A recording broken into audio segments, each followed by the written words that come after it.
Before you go on to your next topic, we have breaking news in the Derrick Thompson case. Yeah, I was going to get to that, How has he been charged, Chris? Joe, a Brooklyn Park, and funny enough, the Star Tribune's website is not loading, nor are any of the articles associated with their Twitter account, because that's where I was trying to get the official account from. Okay, but where are you getting this from? This is from the Star Tribune, but this is a tweet they posted 8 minutes ago.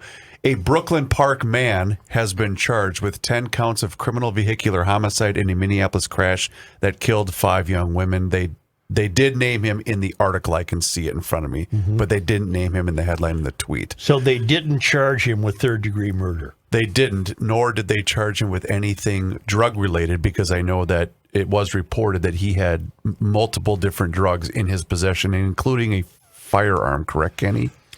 Not only that, but fentanyl. He had 250 grams, including 2,000 individual pills of suspected narcotics, which field tested positive for fentanyl, 13 additional pills, which field tested positive for MDMA, and approximately 35.6 grams of white powder, which field tested positive for cocaine.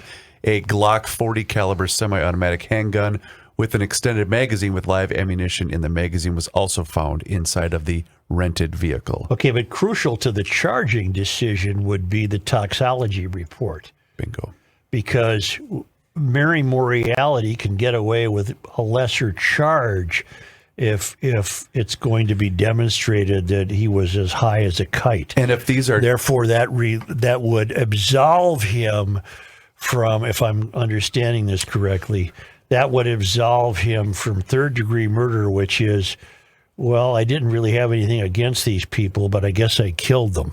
And she might be able to say, the defense will probably say that he was high and didn't know what he was doing, and therefore we can't really go after third-degree murder. We have to go after vehicular homicide.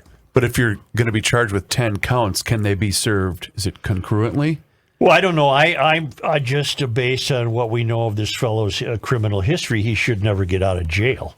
5 of the counts are for operating a vehicle in a grossly negligent manner. He did that. And the other 5 are for leaving the scene of a crash. Yeah, he did that.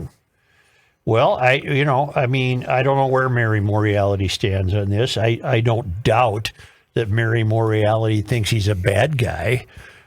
She's not that obtuse. He's not anybody that you would want to be lenient, though, on with his full record. But welcome to Minneapolis. I mean... Yeah. How do you rent a car if you're that high? Anyway. I don't know that he was high. We don't know the reports of the toxology report. Okay, I found a trans designer whose Satanist brands was pulled by Target. Guess what? Seeing a huge surge in sales. Really? So this is not hurting him.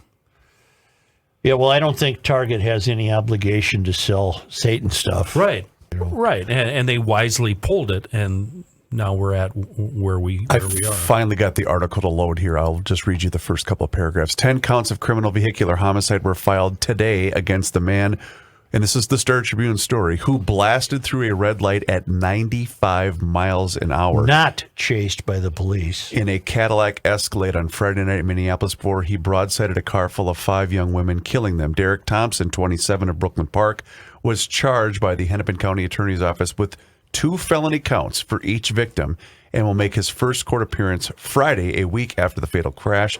He is accused of being under the influence while driving, and charges say he had a gun and significant amount of fentanyl and other street drugs in the vehicle, which he fled from on foot before his arrest.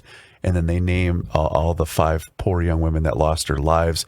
And then they do mention Thompson, the son of former DFL state rep John Thompson, was hospitalized for 2 days and has been jailed since Monday on suspicion of murder.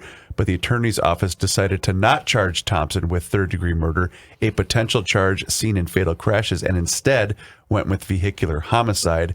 5 of the counts are for operating, as Rookie mentioned, operating a vehicle in a gross negligent manner, and the other 5 are for leaving the scene of the crash. And there's a lot more. I'll post this article to the Garage Logic page. Well, what has to be discerned is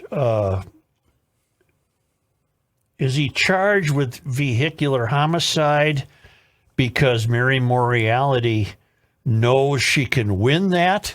Or was he charged with vehicular homicide because it cuts him some slack? I don't think, I'm going to play devil's advocate, I don't think she's looking to smooth this guy's road.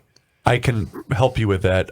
In this same article, the office received a deadline extension yesterday so it could get the results of Thompson's toxicology test and other additional evidence before filing charges. But office spokesman Nick Kimball said that they are still awaiting on toxicology and charges could be amended depending on what the results show. Hennepin County sees hundreds of criminal vehicular homicide cases a year, but this case is more egregious given the number of victims. Charges are determined on conduct, not the number of victims. Do you think, though, that they were pursuing these charges because they might be easier to convict? Yes, that's what I'm saying. That's what we don't know. Okay. Let's charge him with something we can nail down. I'm for that. Yeah, that's. And I don't want him out early again. If I business, charge him yeah. with third-degree murder, he could wiggle out of that, Right. or wiggle a lesser deal. Right. But if I charge him with vehicular homicide, I really have a lot of evidence on my side. Yep. Let's So get I, something that's else what we. fixed. That's. I'm fine with that. According to court records, Thompson's topped speeds of 95 miles an hour in the moments leading up to the crash. He rented the Escalade 25 minutes prior to the crash at the airport. Minnesota State troopers found the bag of marijuana on the front passenger floorboard. A search warrant for Thompson's blood sample says that it required medical attention for a fractured hip and head laceration.